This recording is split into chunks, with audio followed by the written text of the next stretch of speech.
Hi, this is Jim Lange. This is the fourth in a series of the best estate plan for traditional married couples. So in the first one we gave a little bit of an introduction. The second one we actually showed the nitty-gritty of what happens to your IRAs while you are alive and then after you die using the existing law and then the proposed law. The last video we started setting up the scenario for what we consider the best estate plan for traditional married couples, known as Lange's Cascading Beneficiary plan. But first, let's go back for a minute and let's talk about the general goal of estate planning. Let's forget about taxes for a moment. So what do most traditional families want? And let me start with the simple I love you will. I leave everything to you, my wife. I leave everything to you, my husband. In the event something happens to both of us, it goes to our kids equally. In the event something happens to one of our kids, the share that would have gone to that child would go into a well-drafted trust for the benefit of the grandchildren. All right? Those are what I would call standard I love you wills or trusts. And I am a big fan of those, and that is a great starting point for a lot of couples.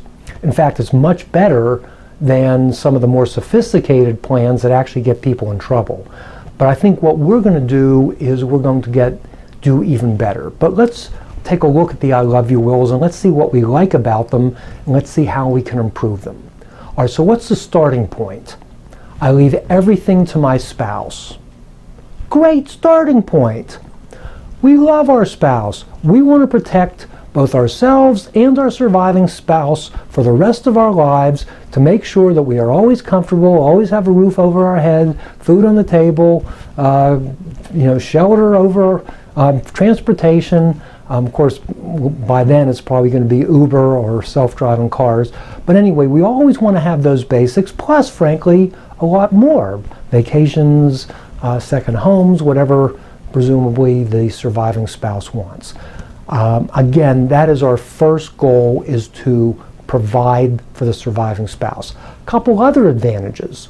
A, it's the natural desire of our affection.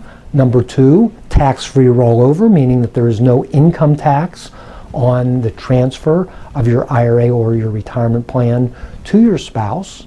That is one of the exceptions to the death of the stretch IRA. That is, the surviving spouse does not have to have the income tax accelerated in 5 years like a child or a grandchild or any other, subject to a few other exceptions, or any other beneficiaries. The other thing is, if it is a Roth IRA, the surviving spouse can continue the tax-free growth.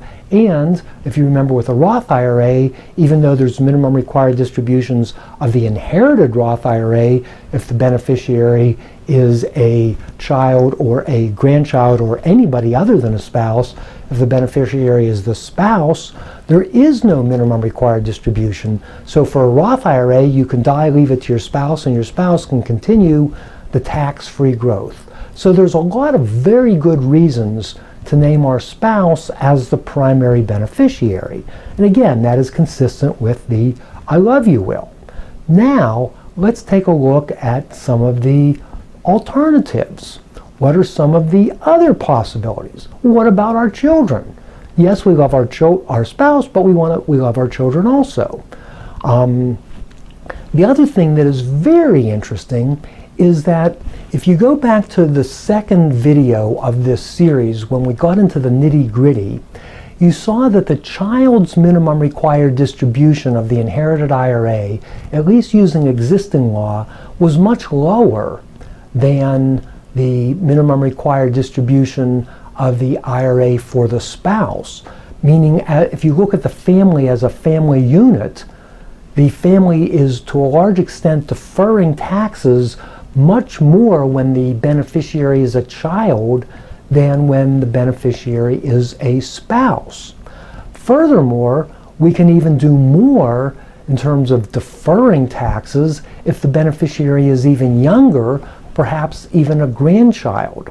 So we're starting to set up the reasoning for what we would consider the best estate plan for married couples particularly those with traditional families, under both the existing law and under the proposed law. And in our next video, we're going to come back and take a look at some of the alternatives and how we can, let's say, plan now when we are in the face of extreme uncertainty and we have natural desire to provide for a surviving spouse, but know that there's enormous tax benefits to leaving money to children or grandchildren under both existing law and, as we'll see to some extent, under the proposed law. Thank you.